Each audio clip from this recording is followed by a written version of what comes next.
Operones. El día de hoy se definirá de forma más detallada lo que es un operón, en específico el operón de la lactosa. A continuación se dará una breve introducción de cómo fueron descubiertos.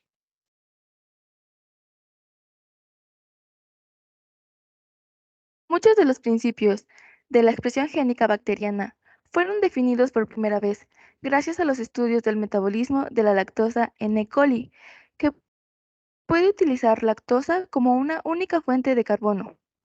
En el año de 1960, el biólogo y médico francés Francois Jacob y el biólogo y químico Jacques Monod publicaron un breve artículo en los Proceedings de la Academia Francesa de Ciencias, que describía la forma en que dos genes adyacentes implicados en el metabolismo de la lactosa estaban regulados de forma coordinada por un elemento génico situado en un extremo del grupo de genes. Los genes eran los de la beta-galactosidasa, que hidroliza la lactosa en galactosa y en glucosa, y la galactosidopermeasa, que transporta la lactosa al interior de la célula. Los términos de operón y de operador fueron introducidos por primera vez en este artículo. Con el modelo del operón, la regulación génica se pudo abordar por primera vez en términos moleculares.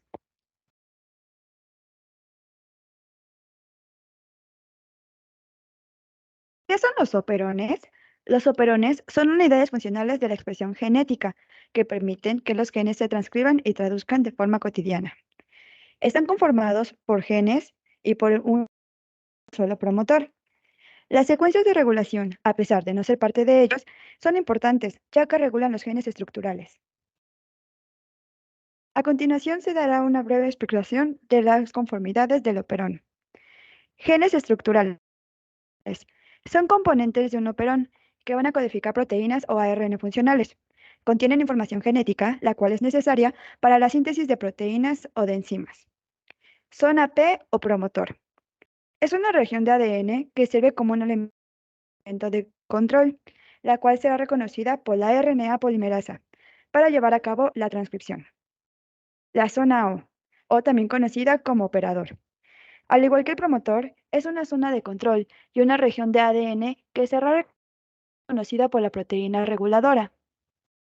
La proteína reguladora es codificada por el gen regulador y posteriormente se va a unir al operador. Y por último, pero no menos importante, el inductor, el cual induce la expresión de los genes. En la siguiente diagrama se verá la representación gráfica de lo que es un operón. En primera instancia se verán las secuencias reguladoras, que están conformadas por el promotor y el operador. El operador se va a unir al sitio de unión del represor y también va a existir el sitio de unión del activador.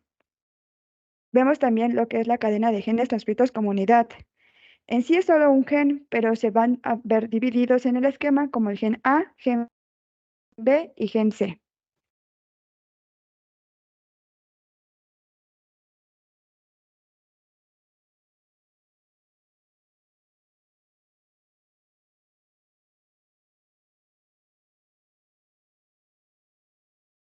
Como primer ejemplo, podemos encontrar al operón de la lactosa.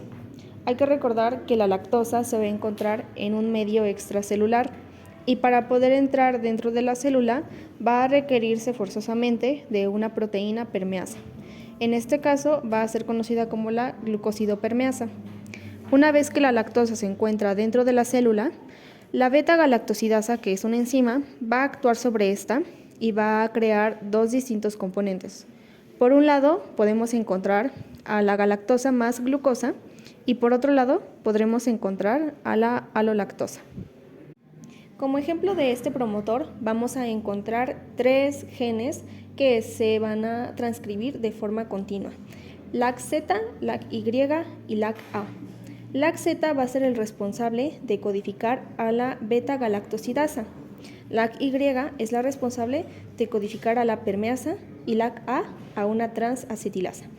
Además de esto, vamos a poder encontrar en este operón un sitio de promotor que va a ser el único encargado de codificar a estos tres genes continuos. También vamos a encontrar una zona operadora en la que va a unirse un represor en caso de que se requiera parar la síntesis de estos genes. Y por último, encontraremos una zona reguladora, conocida como LAC-I, donde podrá llamarse a el represor en caso de requerirse y su propio promotor. En condiciones donde se pueda encontrar a la lactosa en cantidades elevadas, a la glucosa en cantidades bajas y el AMP cíclico alto, vamos a poder encontrar a la ARN polimerasa transcribiendo con normalidad a estos genes. Sin embargo, en condiciones donde la lactosa se encuentre en cantidades muy bajas y la glucosa se encuentre elevada, la célula va a preferir optar por la glucosa como un medio de energía, por lo cual el LAC1 va a transcribir a nuestro represor que va a unirse a su sitio de operador, impidiendo de esta manera que la ARN polimerasa pueda unirse al sitio del promotor y evita, por lo tanto, que los genes puedan ser transcritos. Una vez que las condiciones dentro de la célula cambien y la lactosa suba y la glucosa baje, es entonces que la célula va a requerir inactivar a nuestro represor. Esto lo va a hacer mediante la alolactosa, que era otro de los componentes resultantes de la beta-galactosidasa sobre la lactosa inicial,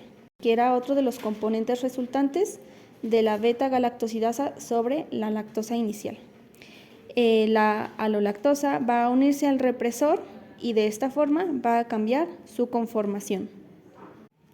Una vez que haya cambiado la conformación del represor, va a hacer que éste se desacople del sitio del operador, permitiendo entonces que la ARN polimerasa pueda volver a ubicarse en su sitio de promotor. Hay que tener en cuenta que la LAC1 es sensible tanto a la presencia o ausencia de la lactosa, ya que es responsable de generar o no el receptor. En cambio, la zona CAP también es sensible a la presencia o ausencia, pero de este caso de la glucosa. Esta zona es importante ya que genera el AMP cíclico o adenosín monofosfato cíclico, que se encarga de la activación de la proteína CRP o de la proteína CAP, que se podría considerar que son iguales.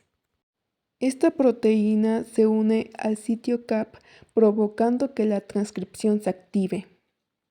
Este proceso se da ya que la adenosín difosfato o ADP pasa por la enzima adenilato ciclasa, que se transforma en el conocido AMP cíclico. Todo este proceso se lleva a cabo gracias a las bajas cantidades de glucosa, pero puede haber el caso de que la glucosa se encuentre en altas cantidades, provocando que todo el proceso anteriormente mencionado no se lleve a cabo. Por lo tanto, la activación de la proteína CAP en la zona CAP no se lleva a cabo. Por lo tanto, la transcripción no procede. Pero, ¿por qué es importante la activación de la zona CAP? Es importante ya que puede provocar que aumente 50 veces la transcripción del RNA polimerasa, mejorando la transcripción en general. Ahora bien, vamos a hablar de su importancia. Los operones son unidades que van a regular la expresión genética. Estas estructuras van a ser cruciales en cuanto a su eficiencia y respuesta rápida ante cambios en su entorno, ya que estos van a permitir adaptarse rápidamente a estos cambios, como es el estrés ambiental. Además, permiten un ahorro de energía, es decir, ayudan a ahorrar energía celular al activar o desactivar múltiples genes, a la vez, en lugar de hacerlo individualmente. Otra importancia es que van a ayudar a comprender la regulación genética de las células, especialmente la relación entre secuencias de DNA y cómo interactúan con proteínas reguladoras. Además, van a permitir abrir los campos de estudio para muchas disciplinas, especialmente de aquellas que estudian los componentes a nivel molecular. Por último, van a ayudar a crear nuevas tecnologías y continuar con el entendimiento de la vida.